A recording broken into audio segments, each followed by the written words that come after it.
Hi, this is Dave Cyderbaby for Rock Radio UK. I am with three-fifths of the band Fireheart. Hello, guys. Hi, Hello. how you doing, man? How's it going? I'm well. You guys are fairly happy and cheery. What's the matter with you? I got beer in Yeah, you're not the only one from what I've seen. my Yeah. hand. I'm off to Ha, France tomorrow. I'm living the dream. you're off to Oh, France. good man. You were given a passport. I was given a passport. It's my 40th next week, mate. I got to make every last second count. Hmm. Kev, let's talk to you. You sound like the sensible one. Sensible or boring, No. whichever way Sensible's you good. wanna, Sensible's good. whichever way you wanna play it. We can Well, keep with sensible. I'm happy with sensible. all right, cool. Well, actually, I'll say hello to Lee because we've never spoken before. I know the other reprobates. How did you get hooked up with this who's who of, well, dastardly intentions? He doesn't How know. did it happen? That's a good question. It was via These Wicked Rivers, wasn't it? Yeah, that was it. Yeah. So yeah, I was on the road with these Wicked Rivers, and me and Russ met. And meanwhile, while that was happening, I'd seen everything that had gone with Kev and the Hot One Too, Hmm. and I was searching for a band since I'd left, Riders Creed, and uh, 5 years ago, and I've been touring for a long time as a guitar tech, and on this moment where I was with these Liquid Rivers and I met Russ, I was talking to Kev at the same time, saying, "Do you want to start something?" And Russ was telling me at the time that he didn't. He wanted to work with Kev as well, but he didn't know at the time that I was talking to Kev and that we were getting something going. So that's kind of how it all started, and then everything just kind of came together, didn't it, lads? And then we just sort of got Brett Yeah, involved. there was some Well, conversations in the background, and obviously everything that was going on. I wasn't out of a band for too long. There was some offers that had come in, but the bands weren't quite right. They weren't Hmm. quite right for me in terms of the musical style and kind of age range. But Lee sent me some stuff, and I think you sent me a message when I was going through a really bad time yeah, because I remember you going, you were quite enthusiastic. You were like, how's it going, mate? I hear you might be looking for a band. I'm really interested. Like, could we work together? And I can remember I was a little bit kind of like possibly a little bit off or non-responsive because I wasn't going for a great time. And then you sure. said, "Oh, mate, I've seen what's happened. Yeah, cool. Just get in touch if you're interested." And he sent me some music, and I can remember it was the first time in a long time, Dave, that I just felt that spark. Like I just felt like the music was just something that I'd really missed, Hmm. and it was a difficult thing to do to just kind of be out of be out of music for a short time because I was talking to Lee and Lee's experiences because Lee had gone through something very similar. Um, and I was really struggling, wasn't I, Lee? And I was asking you, I was saying, I need some advice, mate. I don't know what to do. Like, I can't, my mind's not working anymore. I'm crying a lot. I don't know how to like stop seeing fans online posting about it. And you were just like, mate, you're fucking, oh, sorry, excuse my language, but you were just like, mate, you're 2 months down the line. Like, Hmm. it's early, Yeah, it's early. So we just got talking from there, really, didn't we? And then it yeah. kind of evolved at that These Wicked Rivers gig. It was the moment which we discussed Les Pauls that I was like, "Yeah, okay, cool, we're sweet, we're good on this." Okay. So, Yeah. Russ, you were drawn in as well.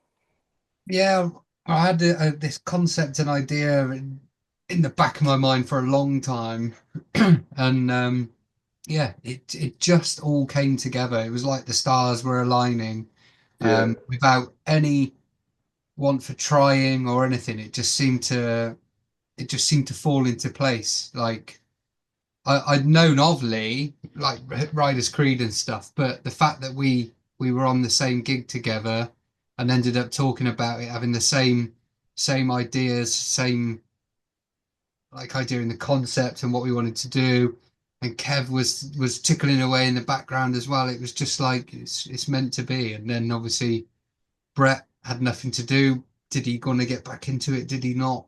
Yeah, maybe, but he was really keen. He didn't think he was going to pick up a bass again. All right. Okay. And Chris was like that as well, on the edge of, I really want something I can get my teeth into, and something that's gonna work, that we can make a business of, as well as something that's like a real community. And it all just, before we knew it, came together. And then, well, you've seen what's happened since. I think none of us, And nobody in the world expected it to go the way it's gone, certainly as quick as it has. the thing is as well, we all knew of each other, didn't we? We just hadn't really been in a room together or anything like that. And obviously, we had to sort of navigate how we're going to go about it because we're all from different parts of the country, right? So that was There's a some bit challenges for sure.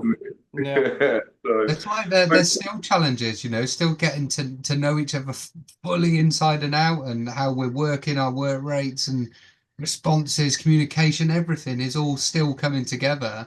yeah, But it's working. It's working really well. And whatever we're doing, like people saying, how you doing this, how you doing that, like, well, we don't know. We're just doing our best to make this work because we want it to yeah. work and we know it will. Yeah. I think it's important as Yeah. well. Sorry, Dave, you No, go. no, Kev, you've got something to say. Come on. I was going to say, I just think it's important that one of the things that we were very clear on from the very start of the band, I certainly was, and I know Lee was that, we've not hidden what we like with our mental health, right? And mine's not the best. Most people know mine's not the best because I'm very open about mine. But one of the things I really wanted, and I wanted to be sure of for my family, not just for me, but for my wife, my children, they have to live with me, right? So if I was going to get into a band and if I was going to get into a music again, it takes a huge amount of your life, Dave. It literally consumes you because it's a passion, it's a dream that you want to achieve. And when you start seeing small levels of success, you can get consumed by it. So for me, I was very cautious about joining a band in the same way that I did the last band, because the last band I didn't really feel, well, I was never as open as I am like this through the band, right? So that the band was very, the point of this band was very clear. And it was, look, I said, look, guys, I'm not going to pretend to be somebody that I'm not. And personally, like, if I'm in this band, you have to accept that I have some issues in terms of my mental well-being, and it is a tough ride for people that are in a band with me, because the thing is that the moods and the way your head works sometimes, it's hard to explain. If you've never experienced it, it's very hard to try and make someone understand how it works. But what I wanted to try and do was I wanted to be sure that I'd met the right people that would accept everything and that wouldn't want me to hide who I am or what what I was going through. And how the hell I found four people that I wouldn't say are quite as messed up as me, but they do have we do have our own issues, let's say. Yeah. And Russ saying about we're learning about each other, we're learning about communication and stuff like that. There's a lot that goes on that we're trying to navigate behind the scenes. But it was just a fact that we all agreed we're not trying to be people we're not. We're not trying to be big rock stars. We're not trying to be really cool. We're going to be ourselves. We're going to bring people in from the ground zero, right from the start. They're going to see it warts and all. And that is literally day jobs. That is the sort of things that we get involved in socially. That is a bit of our family lives. Like, we want people to feel part of this experience, and we wanted this to be a real authentic experience for everyone. And that's kind of what the ethos of the band started as.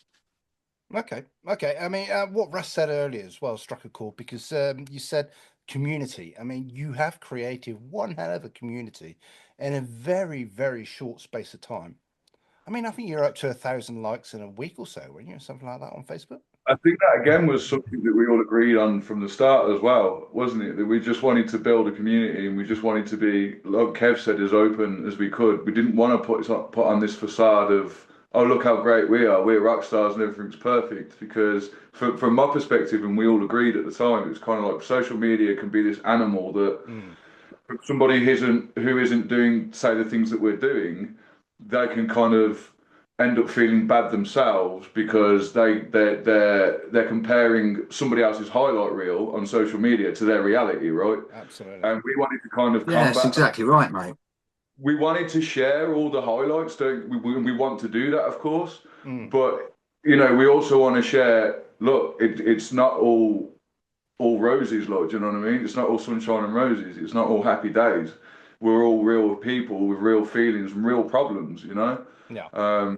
And I've been thankful to the boys these past couple of weeks. I've been kind of out of it a little bit. Like Kev, you mentioned a minute ago, it's like nobody's quite as messed up as you, but I think I'm rivaling that at the moment.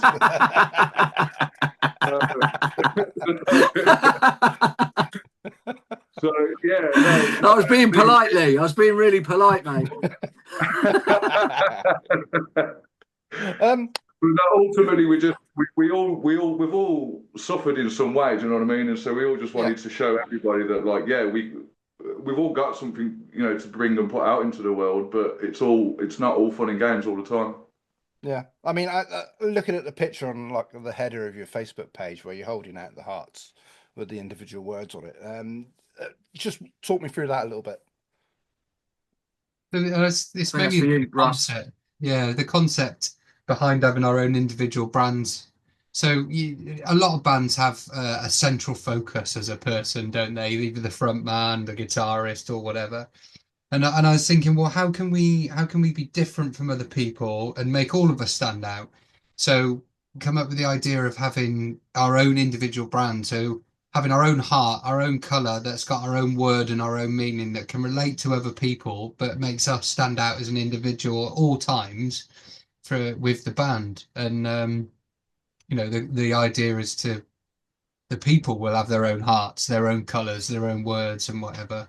But that's literally what it is. And that picture we thought, well, Kev thought that'd be a great header because, it's a natural smile. It's Mm. showing our word. It's got the heart and it's just got everything about us in one picture and screams a lot. There's And a it's lot behind important. the picture as well. And it is important to say, like, the main logo is the five hearts coming into one. So you've got the bigger heart behind the logo, but that's made up of all the different colours of the other hearts. So there's meanings behind it all. And as Russ said, like, it's an inclusive thing. We wanted to build a community, and what better way of building a community than to have people have their own identity within that community? And that is, what colour heart would you choose? What word would you choose?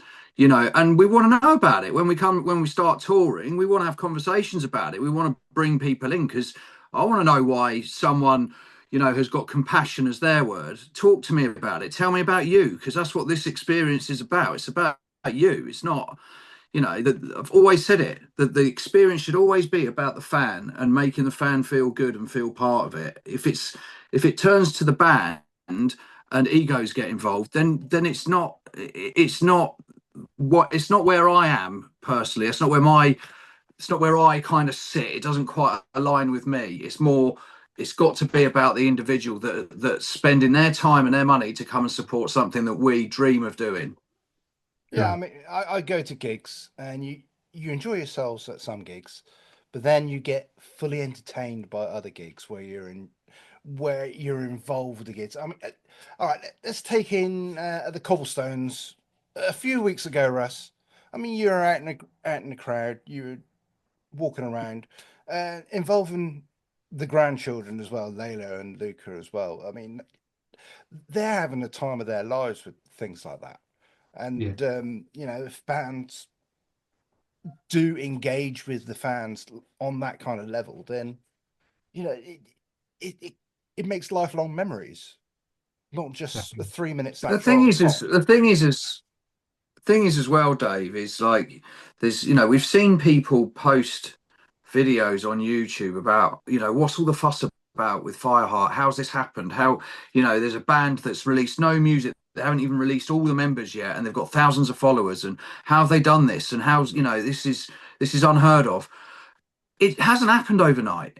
It's happened because of the people that we are, because we've invested years and years of touring and years of spending time in a bar with fans, talking to fans, listening to them, making them feel appreciated when we see the same fans that we saw 4 nights in a row because they've been to the fifth night of the tour. And it's about making them people feel special. It didn't happen overnight. It happened over many, many years. And people buy into people.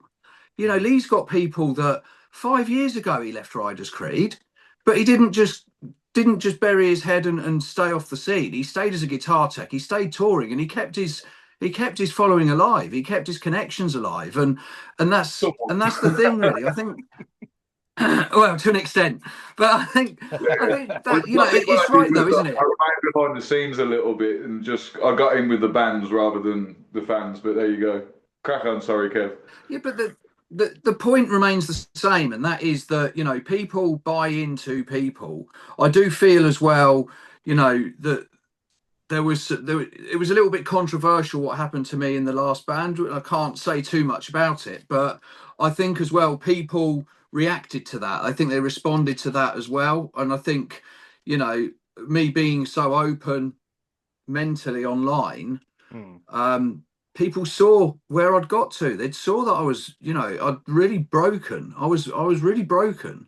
But now they're seeing that the flip side of it, because we're documenting everything warts and all, right? And that's exactly what we said about the ethos of the band. We want people to see that we are human. And as Lee said, you see everybody's highlights reels all the time. They're posting the best bits they possibly can all the time. Well, life just isn't like that. It's just not like that.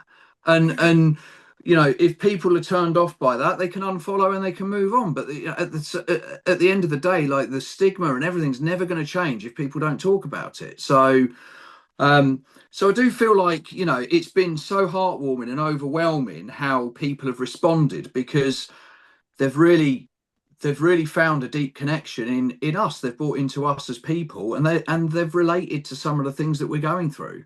Yeah. Okay. Let's talk about the music, because there's been some teasers in the last couple of days. I mean, there's a thing like 7-inch singles and teaser snippets of a new song. So tell me, how does that all happen overnight? No. It doesn't.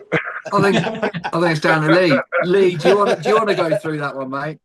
Yeah, okay. So basically, the songs that we're working with at the moment are stuff that I wrote after I left Riders Creed, right? So, and when I sent this stuff to Kev at the beginning stages of all of this, he absolutely loved it, and I've been as collaborative as I can with the music as well. I've never really been precious about it, even though that is a hard thing to sort of give over.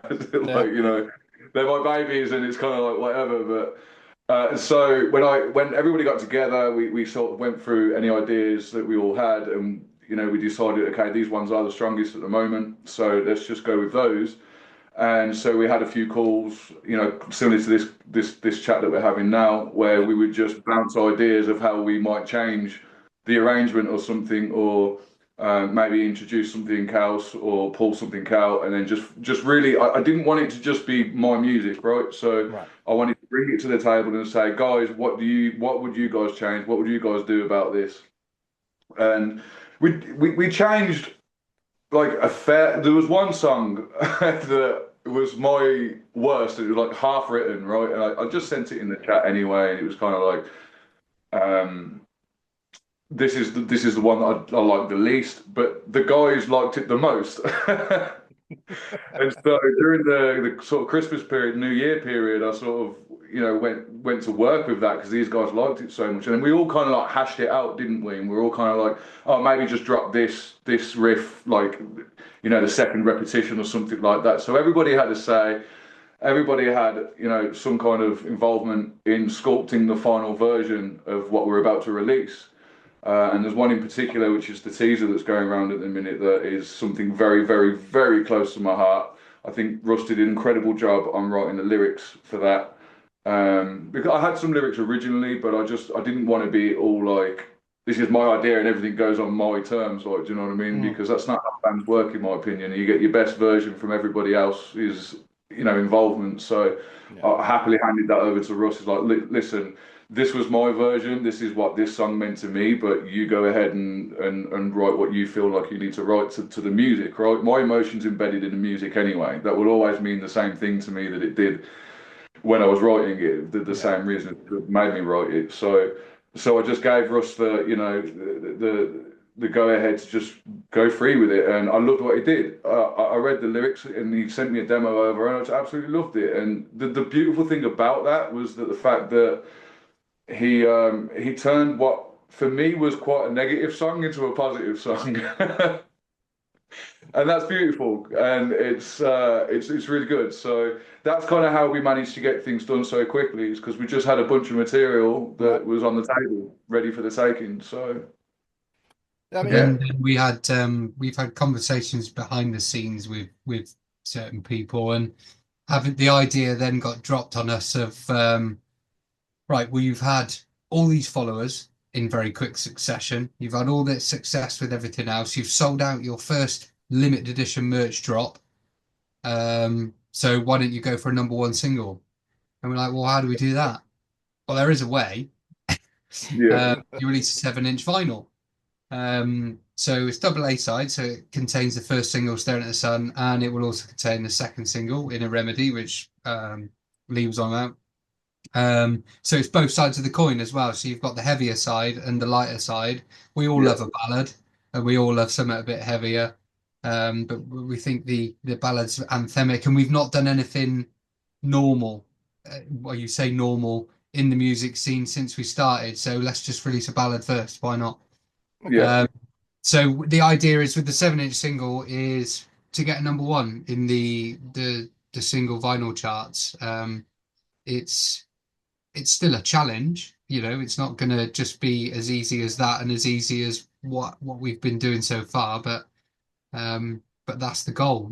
Come out the gates, thousands of followers, sold out merch run, number one single. It led itself to that. And who we're working with on it has been trying to get someone to do it for a while, and we've gone, yeah, we'll do it, sod it, let's do it. So yeah, went on pre-sale yesterday, pre-order yesterday, and we've done quite well with it so far. And yeah, that little teaser clip today, I mean, it's already over 8,000 views today, and yeah. I think 7,904 of those are Brett. Yeah, yeah. Yeah. Chris and That's like a Brett good both video. say hi, by the way, to everybody who's watching and yourself, Dave. In fact, all Brett said was, Yeah, I was hoping. I that's was Brett's hoping thing. to have a word with Brett tonight. Oh, But never mind. I mean, we could discuss Brett's finer attributes, of course. I mean, what there was quite a scary picture going around the internet about 3 or 4 days ago. was there? Yeah, without his he was beard. yeah, 10 or Oh 12 yeah, years old. Yeah. Well, he does look about 10 or 12 years old, but that's by the by. But no, I mean, in your, I think in one of your reels when you brought Brett into the band or introduced him to the world, as it were, he said something about he didn't want to speak to the media, didn't want to answer those awkward questions oh from yeah. journalists. And I'm thinking, I'm going to get him back for that. I Yeah, have a long that's list of awkward questions that I'm going to You ask will this guy. have your chance, don't Don't you worry. don't worry, that We'll set chance that will right up. never go away. Well, maybe we should just set up a meeting and say we're all going to be there and absolutely do him over and just have you and him. Yes. Anyway, back to the single. When is this single out? 30th of April digitally. Right. That's when it comes out where you can stream it everywhere on iTunes and stuff. Obviously, that will help towards the digital charts and the top charts, but it's quite a big feat to get up there. Mhm. And the vinyl will come out. Obviously, there's a big waiting list for vinyl at the moment, but we're thinking it's going to be July, isn't it, Kev? We were talking end of June, early July, just because of the lead time for the vinyl. Yeah. The actual vinyl production is anywhere between 12 and 16 weeks. So we're really governed on that.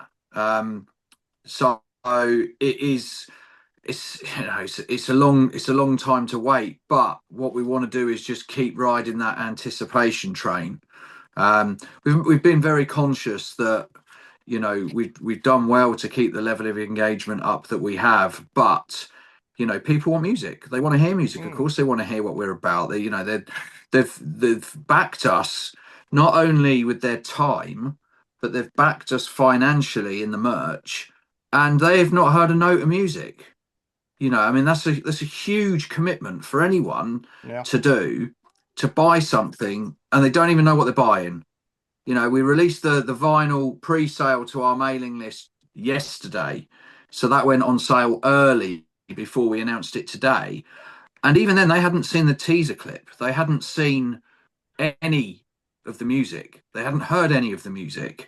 But yet, we still opened the floodgates and had hundreds of orders. So it's one of those things where, you know, Russ was talking about the ballad and everything else. We were a little bit like, well, we don't want to disappoint people releasing a ballad, but it's very fitting because it's a very personal song, and it's the first one. You only ever release your first single once, right? Absolutely. So it's got to be something that I'd rather. We had this discussion and we said, yeah, but we want to come out the gate swinging, right? We want them to hear this massive riffs. That's what we're about. They know that that's what we do because they've followed our other bands, our other projects. It's like, yeah, but that's very predictable. Like they're expecting us to do that. So why don't we do something that's different? We've never done anything the same. We didn't even announce the band for a month or two, you know, and we did it in skit videos because we wanted to draw attention, but also show some personality. You know, we wanted to have a bit of fun, and we wanted people to be on as part of bringing them in and getting them to be part of the band from the very start. Is we want people to go, I was part of that journey even before they had a bass player or a singer or a drummer, you know, and that's it's nuts. It's nuts the way we've done it, but we've done it purposefully in that way because we wanted people to feel like they were part of it right from the very, very start. Excellent, excellent. Lee keeps popping in and out. I'm sure he'll be back in a minute.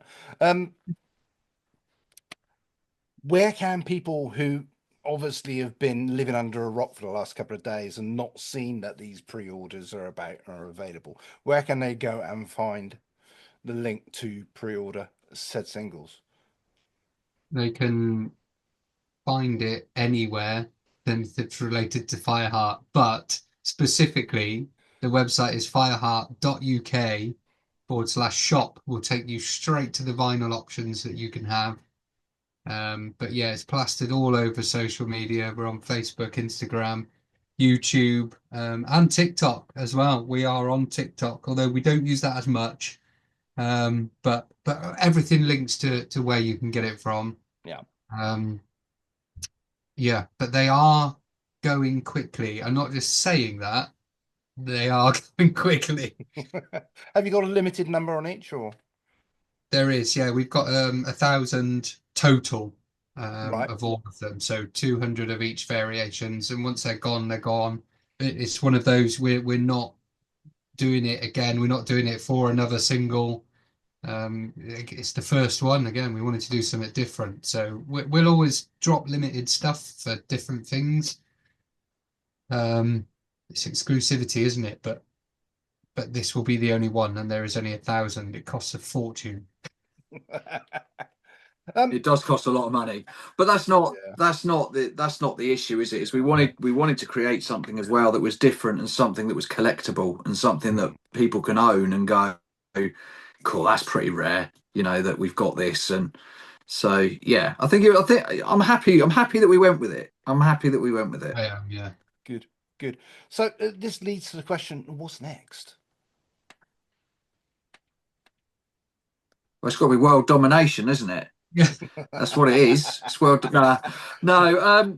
That's a good question. What's next? So the plan for the band really over the next, well, for the remainder of the year is we want to get an EP out. We're hoping to get the EP out towards the end of the year. In terms of live shows, we don't want to rush getting out and playing. Right. We want the live show to be a real experience. We want it to be electric. We want the live shows to be something very, very special. So we're not rushing. You know, we've had a lot of offers. We've had Right. tour offers. We've had festival offers for this year and some for next. But we've not committed anything, Dave. We've literally kept a bit of an open book, and we've gone, do you know what? Like, there is, we want to get out and we want to tour because people want to see the band, and we get messages all the time of people going, let me know when you're playing, let me know when you're playing, you know, can you just give us the heads up when things are happening? And to be honest, I think we're going to be looking at tail end of this year before we're ready to be going out on the road. So the live shows is definitely something. We're all performers. We all love playing live, and that's something that we're very keen on getting out and doing. But yeah, the focus now is just getting everything marketed in the right way, building that community, continuing the good work that's happened already. And you know, that's not down to us. That's down to everybody that's got involved in the journey, but also immerse themselves in it. You know, it's great. We've got like a little Pulse chat group that's on Messenger, and everybody checks in with everybody in the mornings. You know, everybody asks how people are, and they pick each other up when they're feeling down. And it's amazing to witness. The chat is literally on fire all the time. It's All pinging day, all the time. So every day, if all you day. know people want to get involved in that, yeah, it's great. And we've got a Facebook group which is the Pulse that people post in. We post our social lives in there. You know, we jump in and ask people's opinions. We want people to help us make decisions, and the fans have done that, you know, fantastically. So it's just keeping up the momentum, really, Russ, isn't it? Yeah, yeah, yeah. It's hard to do as well when everything's going so quick, and then you got pressure on having to then go, well, people just want us to get out there. It's like, well, we want to do exactly the same, but we need to make sure it's right. We don't just want to be five guys stood on stage, um, not really knowing what we're doing and just playing some songs because people wanted to see us. We, like Kev said, we want it to be electric. We want it to be a show that people come and go, oh my good God, I need to see that again. And they'll tell 10 people and they'll tell 10 people and grow that community. And we want it to be a more immersive and again different. I've been saying I want it quite different and how we do the show, how we can interact with the people more in whatever way, as well as delivering music. Um, so yeah, as soon as we can get that show on the road, we will. But it's not. We're not leaving it for any other reason than we want it to be right. You know, everything has gone perfect with this, and Yeah. we want it to go perfect with that because that's where people are going to look and go, yeah, that was rubbish. I don't know why I invested my time and effort into that. Yeah. Or they'll Yeah. go, I am so glad that they drew it out because we're not drawing it out. I'm so glad that they put the time and effort into that, and it was worth the wait. Do you know what I mean? I Right. think as well, like as a bit of a spoiler alert, I think really we've made the conscious decision as well that we don't want to just jump into any shows. Like the show offers that we've had to date have been amazing. You know, we've had some Yeah. really good offers of support slots and stuff, but I think we've made it's not fully decided, but we're fully um open to the idea of just doing some intimate shows. The first ones we really want to be small venues, really intimate headline shows where the atmosphere is like no other.